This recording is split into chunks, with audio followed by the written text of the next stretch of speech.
I just wanted to invite you to a very spontaneous cup of coffee, prompted by a random question somebody asked me yesterday. I just shared with a person that I completed a book, I wrote a book, and the question that always amazes me, people keep asking, they ask, where do you find time to do all this?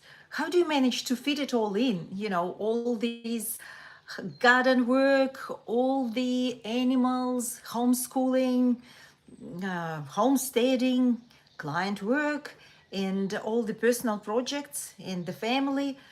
Well, I wouldn't say it's easy or there's no one phrase recipe. However, there is one. I could say I don't watch Netflix, and this is true.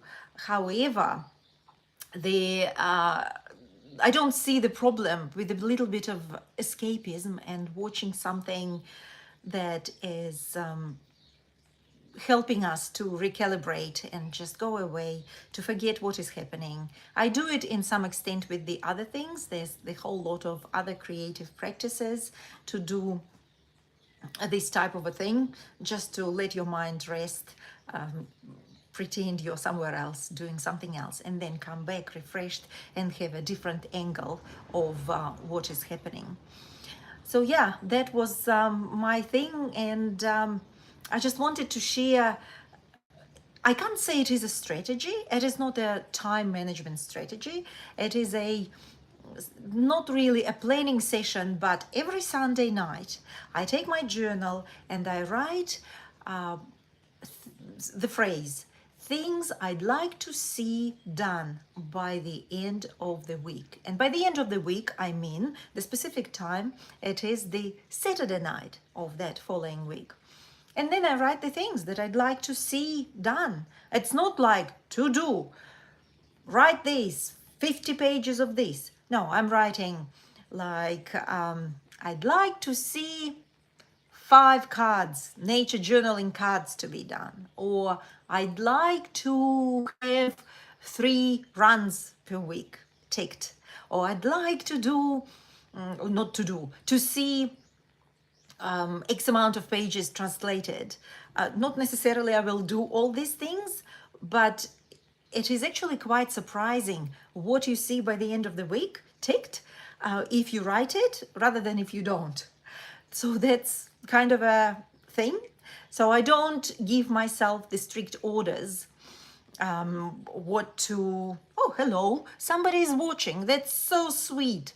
So yeah, because quite often when I'm doing some lives or something, it looks like you're doing it to the, nowhere. So it's quite nice to see alive people, and I'm absolutely grateful for each one of you.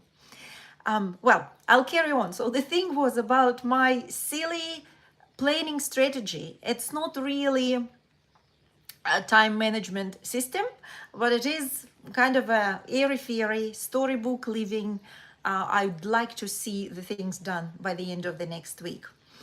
So yeah, thank you for this Waden Welch. Sorry if I'm reading it wrong. Thank you for liking live, and thank you for being here. Anyway, let's carry on. So that's the not time management system. And also I like being inspired, because there's curse and blessing of living remotely. And most of all, I'm missing the people who would keep each other accountable and inspired and meet them.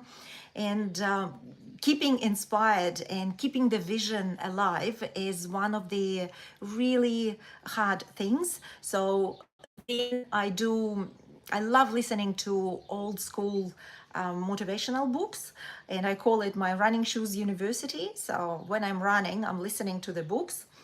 And last week's sort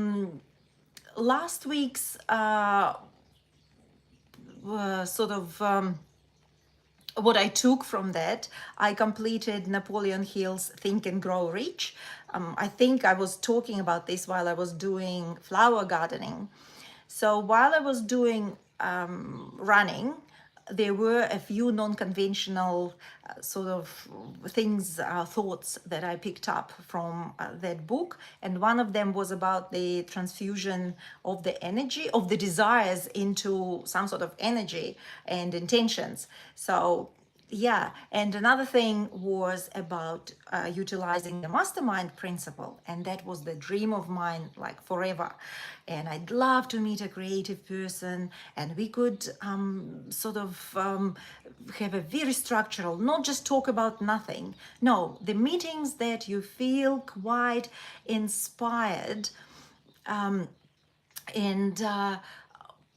funny enough and surprisingly enough, I found one person. I attended a few meetings, like, women in business. The problem is, I'm not doing business. I'm not selling projected things. I'm just creating a little world. Well, it's created before me, but I am inviting people to share these values of beauty and living life without pressure. It's possible. Yes, it is. Anyway, I met a person, and we have been meeting for 3 weeks in a row, and it's very meticulously following the time. 1 hour, not more, no random conversations. It's a structural mastermind principle. And these sessions, they were so, bringing the spark to everything, and intentions are growing and things happening, and it's so amazing. And I'm just sharing it. Maybe it could spark something in you. So yeah, that was the thing, to the extent that today we decided once per 6 months it would be so good to meet for the whole day and just go a bit deeper to the questions that pop in, and we just touch the surface of those. But I would love to go deeper on the things, like, for example, today's question, one of them was really cool. If you're planning the next week, what is the proof of your growth you'd like to see? And if you're looking at the past week, what are the proofs of your growth you could pick up and think about? So yeah, that's my sort of treasures I picked up from the last week. And for the next week's intentions, it will be focus and courage and focus. Because my visibility is kind of a thing that whenever I do something, it feels like it is done into the void. It is done into some sort of a oblivious world of online. But it is so nice to see alive people and share their intentions. Please write me in the comments what you would like to see happened by the end of the week, and what are your intentions, or maybe message me and maybe we could keep each other accountable. So I'm going to try and keep that spark of intention towards visibility, and keep working on the nature journaling cards. I'm halfway through, and yeah, it's nice to tell it to other people. Would love to hear from you. Thank you very, very much for sharing a cup of coffee with me, or whatever you're drinking now, and I'd love to see you again. Thank you very much.